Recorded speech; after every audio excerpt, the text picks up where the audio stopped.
আসসালামু আলাইকুম, সবাইকে শুভেচ্ছা জানাচ্ছি। মাসুম মাহবুব দেখছেন ওপেন দ্য ইউটিউব চ্যানেল এবং মাসুম মাহবুব ফেসবুক পেজ। প্রথম যে খবরটি সেটি হলো ইরানে যে কোনো সময় দখলদার বাহিনী বড়সড় আক্রমণের প্রস্তুতি নিচ্ছে, অর্থাৎ আমেরিকা থেকে প্রচুর পরিমাণে অস্ত্র ইসরায়েলে পৌঁছচ্ছে। দ্বিতীয় যে গুরুত্বপূর্ণ খবর, ইরান তার পাল্টা প্রস্তুতি হিসেবে সকল বাহিনীকে রেড অ্যালার্টে রেখেছে এবং ইরানের আপগ্রেডের যত মিসাইল রয়েছে যেগুলো দখলদারদের জন্য সারপ্রাইজ হতে পারে সেগুলোকে আপলোড করেছে সেই দেশটিকে টার্গেট করে। 3 নম্বর গুরুত্বপূর্ণ খবর, এবার তুর্কিরা সিরিয়া বিজয় করলো। চলুন এই 3টি খবরের বিস্তারিত বলছি। প্রথম যে খবরটি দিয়ে শুরু করতে চাই সেটি হলো ইরানে পশ্চিমা দুনিয়া যে চেষ্টাটি করলো ইসরায়েল এবং আমেরিকা মিলে যে একটা রেজিম চেঞ্জ ঘটাবে সেটি তাদের ব্যর্থ হয়েছে। অর্থাৎ ইরান তার রাষ্ট্রীয় বাহিনীকে দিয়ে যে কোনো ভাবেই হোক সেই সরকার বিরোধী গ্রুপটিকে পরাজিত করেছে। আর এতে করে 3000, কোনো কোনো গণমাধ্যম বলছে 3000, কোনো কোনো গণমাধ্যম বলছে 5000, ওয়াল স্ট্রিট জার্নাল বলছে 17,000 মানুষ নিহত হয়েছে এবং আইন শৃঙ্খলা বাহিনীরও অনেক হতাহত হয়েছে। তারপরও ইরানের সর্বোচ্চ নেতা আয়াতুল্লাহ আলী খামেনি বলেছেন হাজার হাজার মানুষ নিহত হয়েছে। আর পুরো দায়টি এর জন্য ট্রাম্পের উপর চাপিয়ে দিয়েছেন তিনি, আবার ট্রাম্প চাপিয়েছেন আয়াতুল্লাহ আলী খামেনির উপর। দুজনের এই পাল্টা বক্তব্য শেষে নতুন যে খবরটি এসছে সেটি হলো ইরানের বড় আক্রমণের প্রস্তুতি নিচ্ছে আমেরিকা এবং দখলদার। আর এজন্য প্রথমে দখলদার দেশটিকে নিরাপদে রাখার জন্য সেখানে প্রচুর পরিমাণে সামরিক অস্ত্র পাঠাচ্ছে ট্রাম্পের দেশটি। সেখানে ইতিমধ্যে এয়ারক্রাফট ক্যারিয়ার, প্রচুর সংখ্যক মিসাইল, আকাশ প্রতিরক্ষা সিস্টেম, পাশাপাশি তাদের সাবমেরিন সহ প্রচুর সামরিক অস্ত্র পৌঁছতে শুরু করেছে। কিছু কিছু সূত্র বলছে প্রায় 15টি কার্গো জাহাজ ভর্তি করে আমেরিকা থেকে ইসরায়েলে সামরিক অস্ত্র পৌঁছেছে।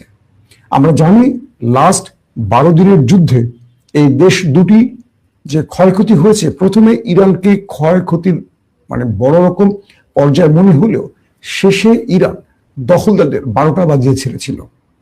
এর পরপরই মিস্টার নেতানিয়াহুর আহ্বানে ট্রাম্প সিজফায়ার ঘটান। এরপর একটা লম্বা বিরতির পর আবার নতুন করে ইরানে যে সরকার পতনের আন্দোলন শুরু হয় তার নেপথ্যে ছিল এই দেশ দুটো এবং তাদের প্ল্যান 1 ব্যর্থ হওয়ায় তারা প্ল্যান 2 চিন্তা করছিলেন এবং ইরান তুরস্কের একক চেষ্টায় বলা যায় প্ল্যান বিটিও ব্যর্থ হয়। অর্থাৎ প্ল্যান এ ছিল দেশটির ভেতরে একটা বিপ্লব বা বিদ্রোহ সৃষ্টি করে সরকার পতন, সেটি ব্যর্থ হয়েছে। প্ল্যান বি ছিল এরপর একটা সশস্ত্র গ্রুপ নামবে এবং তারা আলী খামেনিকে হত্যা করবে বা রাষ্ট্রীয় গুরুত্বপূর্ণ ব্যক্তিদের হত্যার মাধ্যমে রেজিম চেঞ্জ ঘটাবে। সেখানেও ব্যর্থ হয় এবং গতকালকে আলী খামেনি প্রকাশ্যে এসে তিনি বক্তব্য রেখেছেন। এবার 3 নম্বর টার্গেট হলো কোন একটি অভিযোগ বা ছুতোয় ইরানে আক্রমণ করা। আর সেই হিসেবে ট্রাম্পের সাথে ব্যাক চ্যানেলে ইরানের বেশ আলাপচারিতা হয়েছে।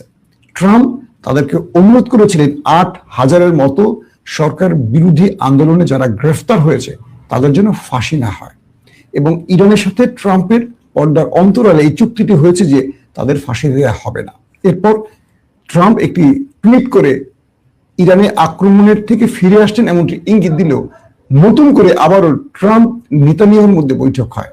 মোসাদ প্রধান আমেরিকা সফর করেন।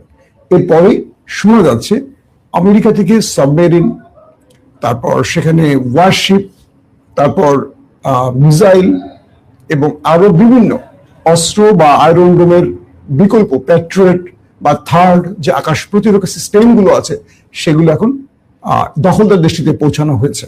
15টির মতো বা 16টির মতো কার্গো সেখানে পৌঁছেছে।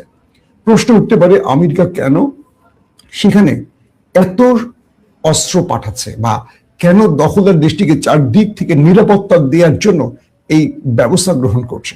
আর এতে করে বোঝা যাচ্ছে যে দখলদাররা ইরানে একটা আক্রমণ করতে পারে আর আমেরিকাও ইরানে আক্রমণ করতে পারে। আমেরিকা যখন ইরানে আক্রমণ করবে তখন ইরান পাল্টা প্রতিঘাতটি ওই দেশটির উপর করবে, নেতানিয়াহুর দেশটির উপর করবে।